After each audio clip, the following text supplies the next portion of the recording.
guys, welcome to a brand new episode of Life on the Movement Pod with me, Simi Dre. Our guest today, right, is somebody who has blown up the internet with his dance moves and his transitions. Omo, I thought I was good at editing, but when I saw his videos, I was like, let me just retire, face my front, and stay in my lane. We have the one and only Frank iTOM in the building. Frank, how you doing? Yeah, I wish I wish I could say I wish I could speak in your accents. I love it. So, ladies and gentlemen. I wish I could edit like you. Let's swap. You take my accent, I take your skills. Yeah, why not? We can do that. Let's do that. We can do that. I'm up for it. Hi, Simi. Good to be here. Yeah, it's good to have you here, but this is literally the second time we've met ever. Right. Ever. The crazy thing about social media is that, you know, when you've been following somebody for so long, you feel like you know that person. Of course. But I do have a confession to make. When it comes to your page, I try to stay off it as much as possible. What does that mean? No, let me tell you why. Because there are days sometimes... No. You explain. I'll explain. So there are days sometimes I load up, plenty of data on my phone. Now, if I accidentally go on your page, Frank iTOM, and I start scrolling... Data will finish. 5 hours later, still scrolling. My data... Pam. Now that you put it like that... even though I don't believe that you buy data, like you're making it sound like you buy 2 gig, you buy 5 gig. We know people like you use unlimited data, so boy, it's okay. Since you said it like that, that's fine. I'll take it. But I mean, like, how did this whole journey start for you? Because you, at one point, you wanted to be a doctor, right? And you studied microbiology. Voila. And now you have exposed me. You don't catch me. So, I think that I've always just liked the expression that comes with the arts, right? Even though they forced me, mommy, you forced me, right? Growing up, I think that I was practically forced. I almost wanted to become a military man at some point. Really? My dad retired as a captain, and so I was going to be a military guy.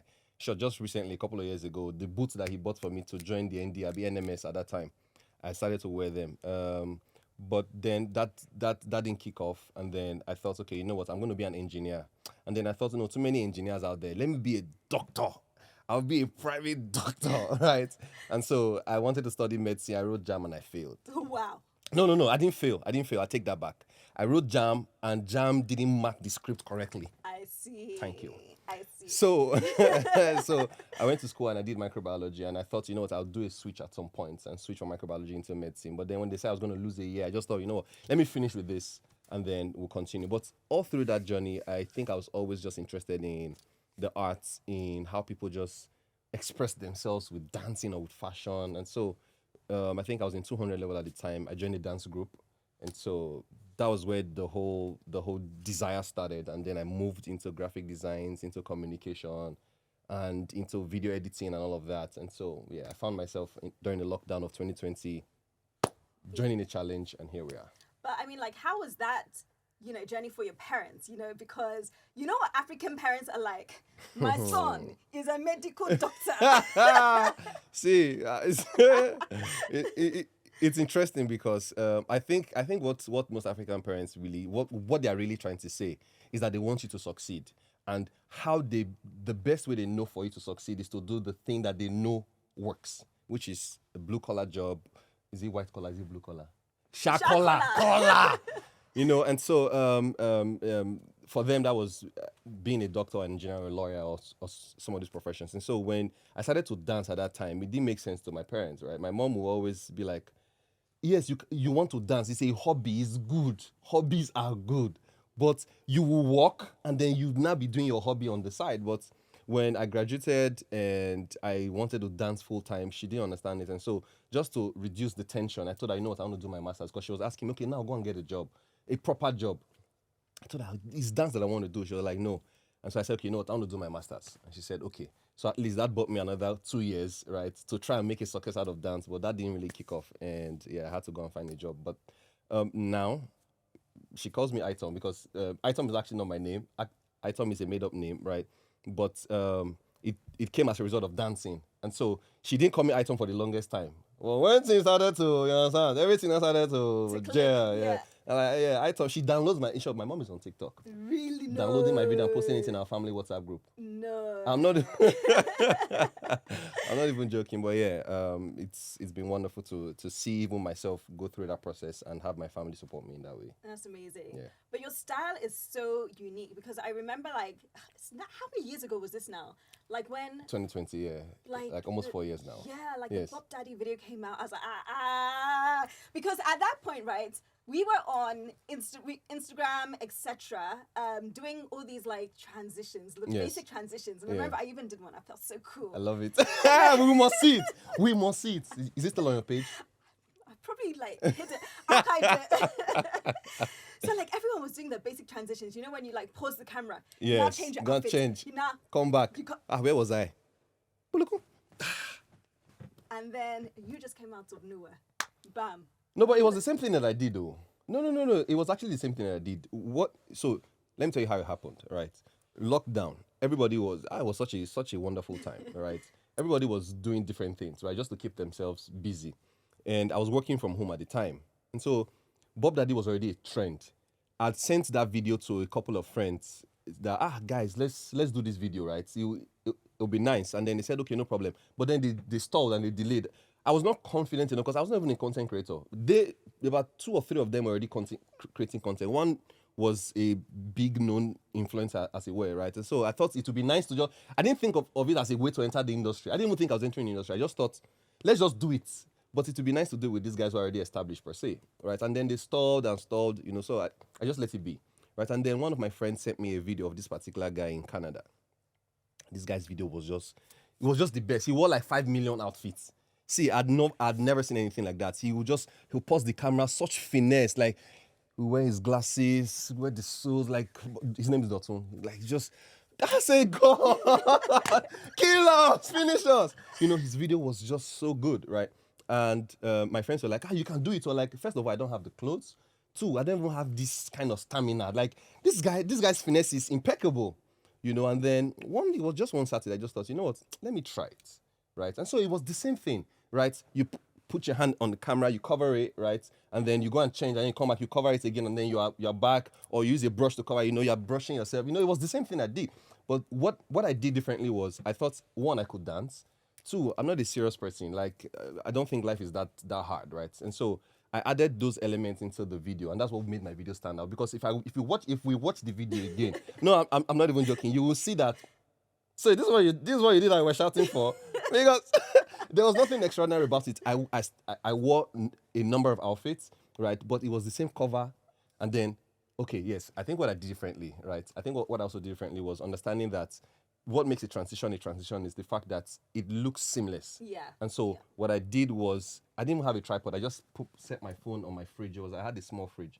I just set my phone on top of the fridge, and then I'll do the transition. And yeah, so I added the elements of dance and humor into it. And so people just enjoyed watching it. The difference between my video and that guy's video is that the guy was finessing you and showing you I'm a fine boy, like he wouldn't drink wine. Like he played the guitar, like he was just finessing us.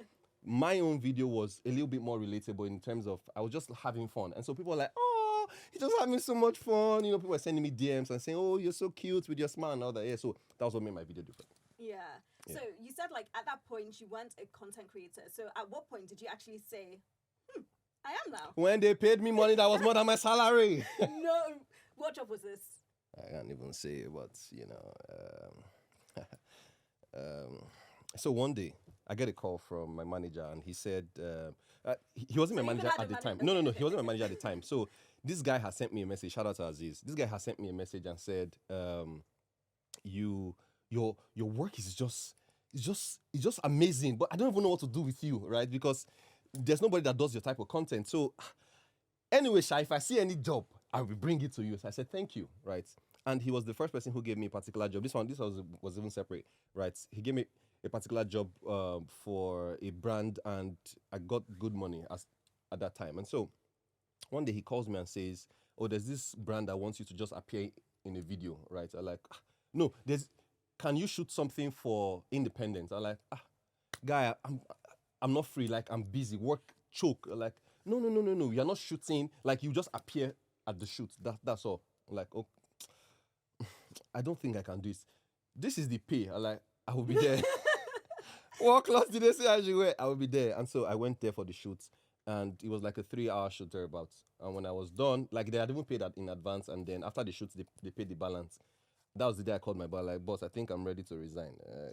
So you actually resigned that day? No. Like, I told him that I'm ready because Yeah. when the Bob Daddy thing happened, when I went back to the office, I became like a mini celebrity in the office, right? People were like, he works in my office, you know. And like, my colleagues would call me and all that, but my boss was asking me how am I managing. I was like, yeah, I'm trying my best to manage it, right? And so it was at that time I told him, can't manage it anymore. Can't manage it anymore. They are calling me out there. The street is calling my name. Yeah, so yeah, that was when I decided to start to make that transition. It was like that month was like a September, and then in December, I put in my resignation that same month, and then I stayed with the company till December, and then I left. So I love the fact that this brand came with big money in the beginning, right? Yes. From like the get-go. So one thing, like a lot of content creators... It was not. Let me just put it out there. It was not that the money was too big. It was just that I was paid my 1 month salary in a day. Fair enough. Thank you. Fair enough. But like one thing like a lot of content creators have complained about is that you have a lot of brands who try to undervalue you. And especially when you're starting out, it's easy to say, okay, let me take the bare minimum so I can build a relationship with that brand. Have you ever experienced that, and how are you able to balance There is nothing like building relationship. There is nothing like that. It is false. When people come to you with propositions of do this thing for free, or don't worry, I'm paying you with exposure. Boo. Can I boo? Can I Yeah, boo? well, Yeah, boo. Can boo, right? Because I have tried it too. And it never works. Where you do something for someone, where the person says, you know what? I come to Simi, I say, Simi, I want to host a podcast. And Simi says, this is her fee. And like, Simi now, you know what? Let's build a relationship, Do it at XYZ. Simi says, okay. In my own experience and the experience of people I've dealt with, there is nowhere where I start to value you. It does not happen. What these people are trying to do is that they're trying to meet their own KPIs. They're trying to meet their own targets, right? And so they're trying to get the best value at even zero cost, right? And so if you give them value at zero cost, they will be appreciative of the value you've given to them, but it does not add or tick to them appreciating who the value is, what the value is that you bring to the table, right? So I remember a brand one time reached out to me. It was a telecom, whatever. They're in the tech space, right? And then they said they wanted me to create a video. Like, okay, this is my rate card. And then the message wasn't even condescending or even any way, but it just made me laugh. They said, I can't be charging that much since I don't have XYZ number of followers. I'm like, okay, fair enough. Like, it's okay. Like, bye. You can't, like, the price I put there was not because I have XYZ number of followers. It's because I know who the man, and I wanted to say F. I know who the man that I am. I know who I am, and I know what value that I bring. And so if you do not think that it's valuable enough for you, that's fine. Like, it's not quarrel. And so I went on my page, and I just posted that, and I was joking, like, it was so funny to me that I just came to and said, can you imagine somebody just said to me that I'm not even up to 100,000 followers, and why am I charging this much? You know what? We will get to 100,000. And I was joking, and people took it seriously and saying, people were calling me, some big names were calling me and saying, don't worry. I'm not worried. I just was having fun with it, right? But I think it comes with a mentality of, firstly, the value that you have and the value that you bring. And then when you place a commensurate value on top of that value, stick with it, right? The people who will pay for that value will come. That's my opinion, right? If I'm going to do something for free, I should know what I'm getting in return, right? So I work for free too, right? I can work for free. However, if the value is not valuing, if it's not commensurate to the amount of value that I'm giving, it's just energy and futility. Free it, yeah. Because I was watching a TikTok. It was from Fisai Longe, and she was talking about this actually. She was like, when she first started out as a content creator, as a poet. But she was like, a brand came to her. They wanted her to do, I can't remember, like, it was a bunch of videos and posts, etc. And they paid, it was £pounds, but, because you know she lives in the abroad. But it was a small amount. So she agreed to it, and the next year she increased her fees. And they were like, oh no, we can't Exactly. pay you that. Yes. And they ended up paying another influencer God forbid. double what she It's had not our said. portion. It's not our portion. Amen. God forbid. Because she was saying that sometimes brands will just see you as the 5 naira person. Yes. And once they see you with that eye, right? And that's the problem, right? It's a trap. You will think that, oh, it's an opportunity to work with this brand. There's a big brand, a very big brand. Last year, they called me for something, right? They called my manager actually for something, and they wanted me to do something. And I was like, oh, okay, cool. So my manager was asking me, so how much do you think, like, because they are asking for some other things, like, what? So I said, okay, this is fine. This is fair. This people, I'm not even joking. My manager called me and said, no, he was texting with me, right? And he said, so, you know when, you know when a brand has come and you know that they have money to pay, and so you're already saying, once this money drop now, the first thing I'll just go and buy 1 million and suya first. You know, like it was that way that I was feeling. And then he texts me and says, this is how much they're offering. It was so ridiculous. Like it's ridiculous. It's the kind of like How much? it was 1.5 million that they were offering, right? But this was where I was already thinking from 20 million upwards, right? And I'm like, so when he sent me the message, like my reaction was not, oh, what? Like they're not serious. Just forget it. Like let's move on. You get like it makes no sense to me, right? Guess what? In the negotiation, they moved from 1.5 to like maybe times 6. Really? How do you negotiate like that? It means that most times the person who's coming to you to say, this is the only amount I have, especially when you know they can pay, especially when you know, because sometimes some people really can't pay that much, right? And so again, I can gauge the value that we exchange value for value, as it were. For example, like there's someone who has a very beautiful resort in Lagos. She's actually my friend. And so she could have just said, post about me now, not that, because I actually have posted about her. But she says, you know what? I want you to come and stay for a few days, everything on me, right? But please do one transition video here. Right? I got you, right? That's value for value, as it were. Even though she was my friend, but she came with value, right? And I respect that. But when you are negotiating with someone, or a brand comes to you and says, oh, you know, and that's what this thing has happened to me so many times. On our sheet, what we can see as against your name is XYZ amount. Like, sorry, you have the wrong sheet, right? Because on my own sheet is the rate card I sent you. So look at it again, do your plus and minus, right? And then if you look at the amount and say, okay, let's come to some negotiations, then I can understand. But once I agree, and this is the problem, this is the trap, once I agree to say, okay, you know what, I'll do it for the 1.5. 1.5 is written against my name. Yeah. Right? And if next year, for example, they come back to me and say, okay, so we have another campaign, I cannot now tell them 20 million. Why do you jump from 1.5 to 20 million? We did it 1.5 last year. Why can't we do, okay, 1.8? 1.850. So, yeah, it's a trap. Don't fall for it. It definitely is a trap. But, like, you know how before some brand, like you said, a brand was saying that you can't charge this amount of money because at that time you didn't have up to 100,000 followers. So one thing I've noticed about like people in the media industry, it's always what's next in interviews, right? Like, do you ever feel that you are constantly striving for success, which is unattainable because it's always what's next? Success is a very it's a very broad term, but I think that it's important to always measure success at different levels, at different stages. So, what does success mean to me this month? It just means I want to have finished my editing course and put it out there. That is, for me, is success, right? And then success needs to be attainable, right? I don't think that success should be, I just want to blow, or I just want to be big. What does that mean? Like, it doesn't mean anything, right? And I also feel like, just to touch a little bit on how you can keep yourself sane, right, is that you should have realistic, attainable goals, right, that mark success. So, for example, I saw one time Salem was talking about how creators should not focus on the number of followers, but on the number of content that they are putting out, right? So you have a goal to shoot a video a week. That there are some people who started challenges of a video a day last year. So I just want to blog about my life for the next couple of days, right? And that inspired a lot of creators to push the boundary. That for me is success, right? That for me is you saying, you know what, I want to do 10 videos this week.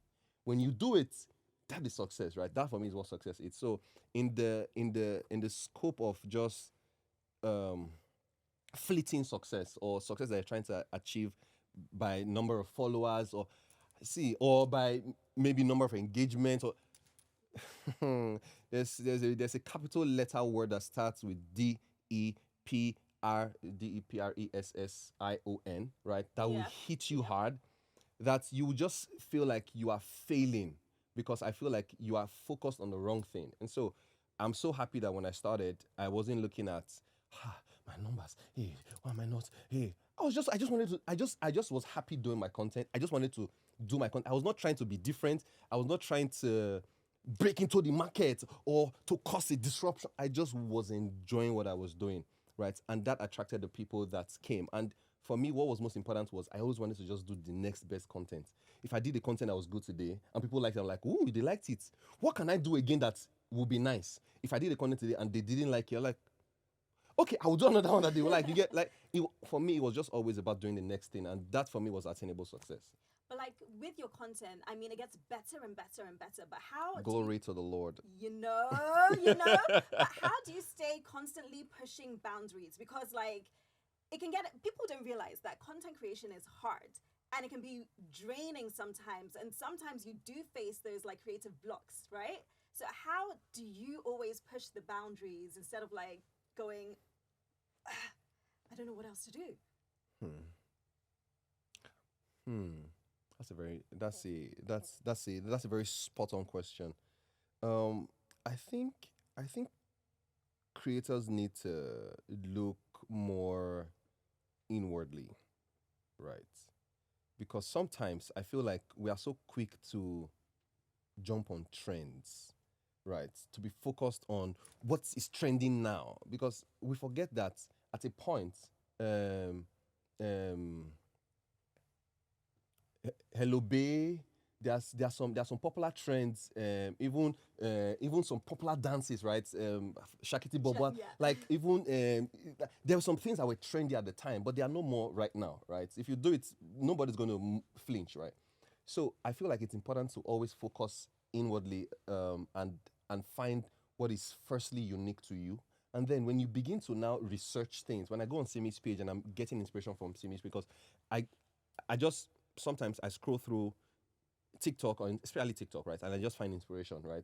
But the inspiration that I find is not, oh, this guy did this thing, I want to do it too. No, it's he did something that resonates with me. How do I do it in my own way, right? That is how I stay get ideas. That's one way. Another way that I'm exploring through with is using technologies that are available, like AI, like Google Gemini or ChatGPT, right? And it's amazing that you just put a prompt and you're thinking, I want to do something fashion, but that's also fun with a twist. Write it in a prompt and it gives suggestions. And sometimes I'm like, oh, this idea, I think I saw it in this movie. Like, and then your brain begins to think of things. Yeah, those are some of the ways that I personally use to get inspiration and stay updated. But one of the most important thing for me is to always remember that some of the things that we consider that we pay too much attention to, they have the potential to actually make us really sad. For example, numbers, comments, shares, engagement. they have the potential to make you really sad. And so for me, recently, like it was this year that I started it, I put there's a particular privacy type thing that I put on my phone, especially my Instagram, because Instagram was so addictive to me, right? And I just put it there. So if I open Instagram, I'll show you. If I open Instagram, my Instagram doesn't open. It would load for a while and then load, and then ask me, do you really want to open Instagram? Really? Yeah. And then I say yes, and then to ask me why. Are you bored? Are you tired? Are you on the toilet? Like, yeah. I'm telling you, yeah. So most times when as it's loaded, I'm like, okay, I don't want to open it again. You take, I won't open. You know. You have to show this to me after. I'll show it to you. I'll show it to you. It's nice, yeah. So it helps put things in check sometimes. Yeah, because it's so important. Because like when it comes to social media and like your mental health, when you're on social media, everybody is buying a new car, a new house, traveling to Dubai, first class planes. But you are traveling now. Why are you not talking like you are not traveling? Why are you now? Have I bought a new car? No, but you are traveling. You added traveling. Have I bought a Birkin bag? Traveling. Let's stay on traveling. But yeah, it's true. Like, I open and so the difference between my Instagram, because everybody's page is different. The difference between my Instagram and my TikTok is that on my Instagram I just see a lot of gist per se, but on my TikTok I see a lot I can learn from. I see a lot I can be inspired by. I see a lot I can change and make it my own way. I see a lot I can adapt, right? But yeah, so yeah, it's different for different people. Yeah, it is. It is. So, I mean, apart from yourself, right? Who would you say is the burner boy of content creation, man or woman? Apart from myself, Apart from yourself. I don't know why you removed me from that. Because I knew the answer you would give would be too easy. Who's the burner boy? Or burner girl. Or burner girl?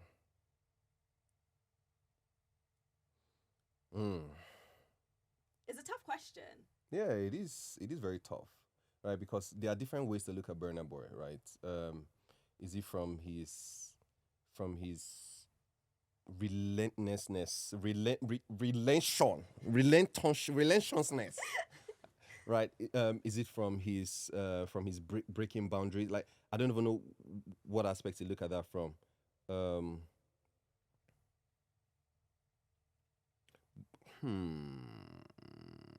So bear in mind, there's no right or wrong answer. I know. It's just So your opinion. I'm trying to marry who I will compare to a burner boy in the content creation space. Like, there are absolutely amazing people who are doing wonderful things, but I think if I would say who the burner boy of content, in my opinion, there's this guy. His name is iTOM. He does. I mean, many people know him as someone who does transitions. Let me finish. Let me finish. So it's hard to say, because there's an image I have of Burna Boy in my head, right? And then when I try to compare that to a creator, I don't know if it will be like for like per se, right? And so it's hard. If you are specific with something and say maybe who's like the most innovative, in my opinion, who's like this, who's like, yeah. Okay, let's do innovative. Who's like the most innovative? Innovation.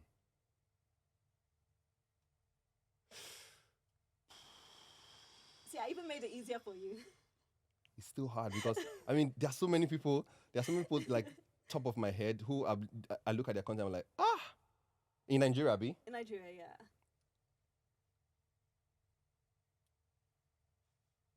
I like Brother Shaggy. And why I like Brother Shaggy is he just will do whatever per se. And so, I mean, he's been there for like a long time. If I even thought content creation was possible, like, I'd known he was there, right? And he has done music, he will do skits, he will dance. Like, the whole, he has even done transitions to the whole 10 yards, right?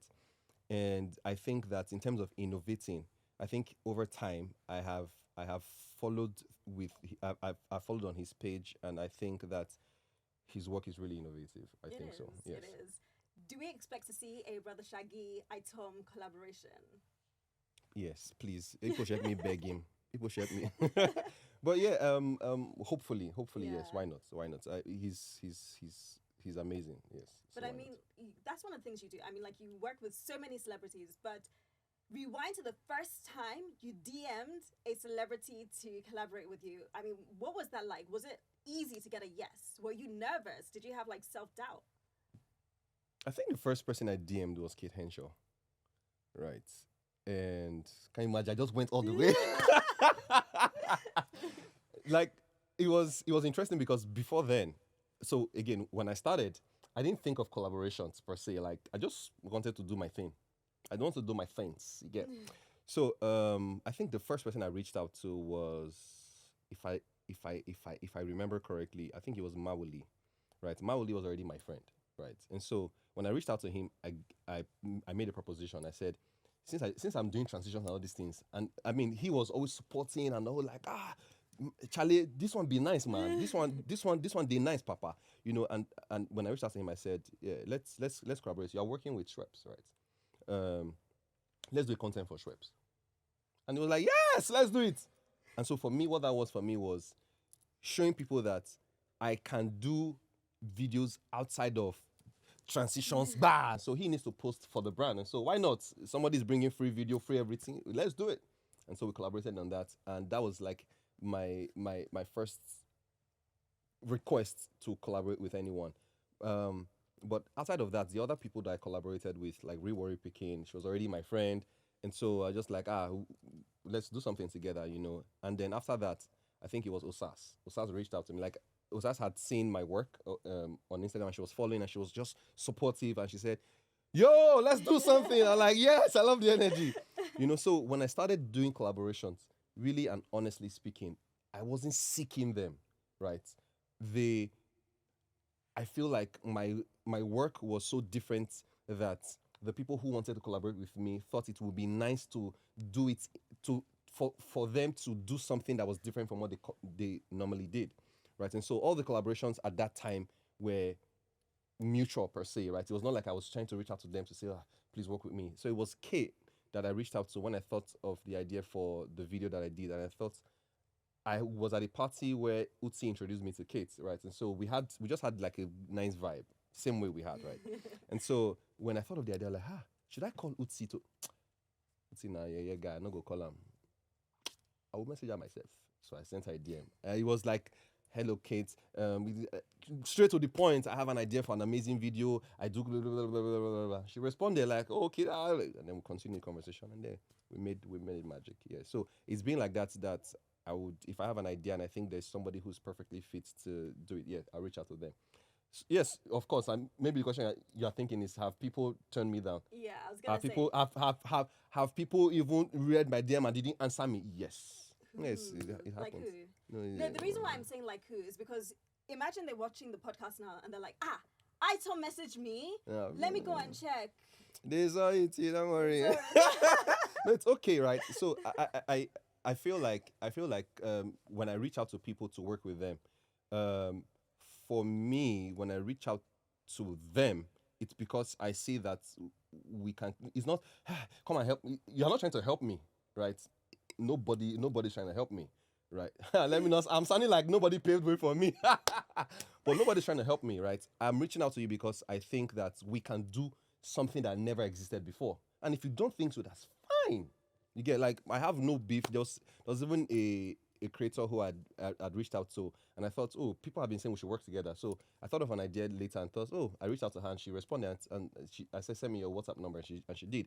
And we're talking on WhatsApp, and then she just went ghost. She just went silent. And we saw at an event recently, and I hugged her like, it's okay, it's not a problem. You get, like, I have no beef. I just feel like, oh, you didn't say it. It's okay. Like, for some of them, I'm sorry for your myopia, but it's okay. Right, yeah, so that's what it is. But you seem to be like a really chilled, happy-go-lucky person. Chilled. Has there ever been a time, though, like social media has just gotten too much to you that you've had to take a break just for your own sanity? Yes, but I won't even say social media. I would say things were going on in my own personal life, right? Is woman matter before you think is woman matter? Things were going on in my personal life that was now affecting the quality of my work. I didn't even think I was creative at some point. I just was not motivated enough to even work. Women. You know, I didn't feel like I was creative enough to even do the work that I would like. I'll shoot a video and I'll look at it again and I'll send it to my friends. Like, do you think it's nice? Like, I normally don't do that. If I send it to my friend and I say, if I send it to them, I'm not trying to ask them, what do you think? I'm asking them, what do you think? And if they say, oh, okay, nice, right? It depends on who I'm sending to. There are some people who I send to who are very critical, right? When I send it to them and I don't get a good response, I just know, okay, maybe I need to work on it some more, right? But other times I feel like it's nice. So for example, the first time I dabbled into skit making, I don't think I'm a skit maker, but the first time I dabbled into skit making, I sent the script to my friends and they were like, one said, the other one said, Baba, this na skit too. I said, yes. He said, okay. So I said, don't worry, funny. So I shot the video, I sent to them. We're like, oh my gosh. But I thought it was funny, so I posted it. Like, I posted it. And when people so they even commented to me and said, this thing funny, because they were seeing people's responses. I said, oh, this thing funny. Like, I thought it was funny. So there are times I posted things I thought was funny. I got maybe, let's say, I have never gotten 2 comments, but let's say I got 2 comments. And I thought, oh, Two people thought it was funny. Me, I thought it was funny. It's okay if the rest people don't think it. Do you understand? So, for me, I live on the lane where I try to live on a lane where everything is great and life is beautiful, right? But however, at that time, I let the thing that was happening inside me affect. I mean, of course, it will affect the quality of my work, and I didn't think I was creative. I didn't want to work. I didn't want to even. I just wanted to stay off social media. I was tired, right? And it went on for a long time. Like for a long time, it was months. Many people didn't even know. Like I was telling one of my very good friends, like, do you know what this was going on with me? They're like, I didn't know. Like, yeah, like it was terrible. It was bad. Yeah. How were you able to get through that period? The power of the Most High God. Thank you, Jesus. Yeah, it was. I think it was just the process of time. Really, time has the ability to do its work, and I just let time do its work. And of course, with the loving support of everyone around me, I was able to get past that. Yeah. Yeah, no, I love it. I love it. And is there like someone special in your life now to replace the bad vibes from that period? Yes, I have. Okay. I do. We'll leave it there. It's okay. It's okay. Don't loud it. On code. No problem. We do have to wrap up, but before we do, have we done 10 minutes already? Can you imagine? Wow. Time just flies. You know when you're just like gisting, bantering. But before we wrap up, like, what advice do you have for anybody who wants to like dabble into this social media world? It is real work. Social media is real work. There are people who think because they go to the office 9 to 5 and then maybe when they're leaving, you're still sleeping. They're like, I wish I had your life. It is work. It is a full-time work. It's a full-time job. From coming up with ideas, you just think that this thing is like this. My own type of content, for example, it takes hours and hours to even shoot. For example, one of my longest shoots ever was with Funke Akindele. Like I've done like 3 videos with her. Like shout out to Funke. But there was a particular video that it was from AM to midnight. No. I'm not even joking. Like AM to midnight. The one I did with RMD, he was at mine at like 2 o'clock in the afternoon, and he left at about maybe 9 p.m. thereabouts or 10. Yeah, it takes time. And that's just the shooting. That was not the planning. That's not the editing. That's just the shooting, And so social media is work. It's a lot of work, right? But the beautiful thing is that there's no barrier to. You can start creating content like today. But what I would say is that for us to sieve through the noise to find you, you need to be doing something that resonates with me. Right? Don't try to resonate with everyone because you will not be able to speak everybody's language. However, find what is unique to a specific number of people, right? And tailor your content in a way that, first of all, is nice and original to you. Somebody else could be doing it, but if it's original to you, it's original, right? And then begin to develop from there. But one thing that is most important in the content creation space is consistency. Nothing beats that, right? Nothing beats it. You can come up with a great idea today and post it and it's doing well and you don't follow up. Forget, it's gone, right? But be consistent in developing yourself, in putting out content, and in just being an awesome person. Yes. iTOM, thank you so much for coming. Thank you for having me. Thank you. No, it's been amazing having you here. I love it. Sadly, we've got to say invite me again. I will come. No wahala. If you come, you'll tell us who that babe was. Which one? Like my no, girlfriend not or your current one. Or what was going on? The one that took you away from us for months. No, so it wasn't a person who took me. So let me just paint a little picture, right? I was going through a lot. So it wasn't just one person. No. Hey, Orishishishi. No, what I'm saying is that it wasn't that somebody was doing something to me, right? It was that what I was going through at that time with the person, yes, was causing a lot. Yeah. So, just so that it's clear, the person was not, in quotes, doing something to me. I was making me feel a way. I was in a precarious situation that made me feel all types of ways in that particular space that I was at the time. It's complicated, but yeah, You'll shall gist us the next time you're here. it's okay. It's okay. No, but it's been amazing having you on this episode. Likewise. Sadly, we do have to say goodbye. It's been incredible. Once again, thank you so much for being here. And don't forget to follow us on all our social media platforms. Keep up to date with us because we'll be releasing more incredible and exciting episodes very soon. Catch you then. Catch you then.